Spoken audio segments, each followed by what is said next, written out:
Mesdames et messieurs, bonjour et bienvenue dans ce troisième numéro de notre série intitulée Succès malgré son bégaiement. Dans cette série, nous mettons en lumière le parcours de certains acteurs, hommes politiques et stars qui ont bégayé et qui ont lutté contre ce trouble de parole. Aujourd'hui, nous allons nous intéresser au cas de Joe Biden, le président des États-Unis, qui bégait depuis l'âge de 4 ans. Si c'est votre première fois sur cette chaîne, nous vous conseillons vivement de vous abonner et d'activer la cloche de notification. Cela nous fait énormément plaisir, mais également cela permet de faire grandir cette communauté. Et merci pour les 400 abonnés. Joe Biden est né le 20 novembre 1942 à Scranton, en Pennsylvanie.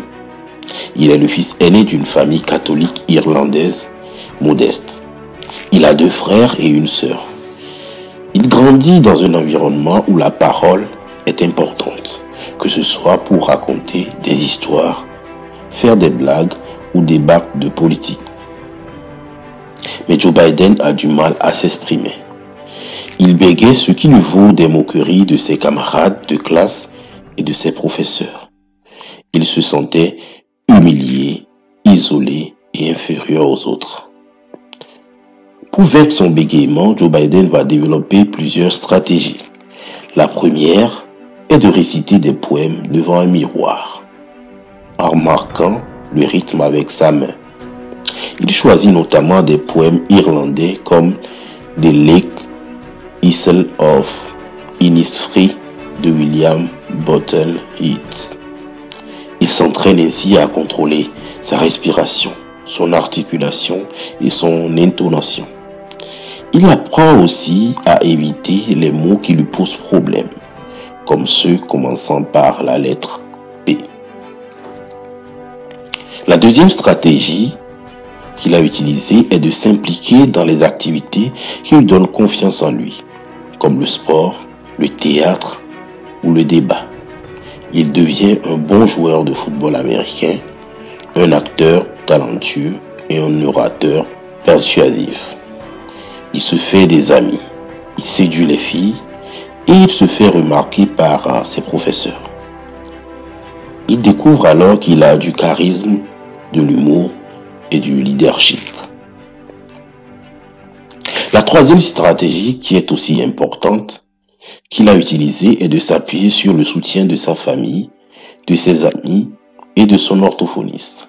Sa mère lui répète souvent qu'il est aussi intelligent et capable que les autres, et qu'il ne doit pas se laisser intimider par son bégaiement. Son père lui dit qu'il est fier de lui et qu'il doit toujours se battre pour ses rêves. Ses frères et sœurs le protègent, débrimandent et l'encouragent dans ses efforts. Son orthophoniste aussi lui apprend des techniques pour gérer son bégaiement et l'aider à accepter son trouble. Grâce à ces stratégies, Joe Biden parvient à réduire son bégaiement et à réaliser ses ambitions. Il fait des études de droit. Il devient avocat, puis sénateur à l'âge de 30 ans. Il se marie et a eu 3 enfants. Il se lance dans la cour à la présidence en 1988, mais il doit abandonner après avoir été accusé de plagiat. Il se remarie et a eu une fille. Il poursuit sa carrière politique au Sénat où il devient un expert des affaires étrangères et un défenseur des droits civiques. Il se présente à nouveau à la présidence en 2008, mais il a été battu par Barack Obama. Après avoir renoncé à se présenter en 2016, Joe Biden décide finalement de se lancer dans la course à la Maison-Blanche en 2020. Malgré son âge avancé, les critiques sur ses gaffes et ses positions modérées, il remporte l'investiture face à Bernie Sanders.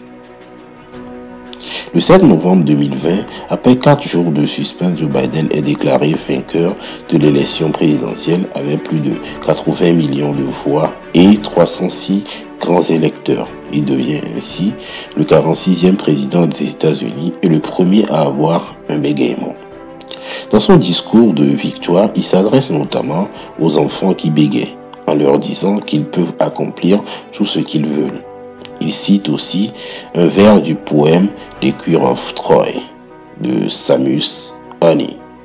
L'histoire dit « Ne désespère pas. Parfois, elle arrive comme une aile d'oiseau qui frôle la surface obscure. » Joe Biden est un exemple de réussite malgré le bégaiement. Il a su transformer son handicap en force en développant des qualités comme l'empathie, la résilience ou la détermination. Il a aussi su s'entourer de personnes qui l'ont soutenu et inspiré. Il a surtout resté fidèle à lui-même en assumant son bégaiement et en partageant avec les autres. Il est ainsi devenu un modèle pour des millions de personnes qui bégayent dans le monde. Voilà, c'est la fin de cette émission sur Joe Biden et son bégaiement. J'espère qu'elle vous a plu et qu'elle vous a appris des choses. N'hésitez pas à me laisser vos commentaires, vos questions ou vos témoignages. Je vous dis à bientôt pour une prochaine émission sur le succès malgré le bégaiement. À très bientôt.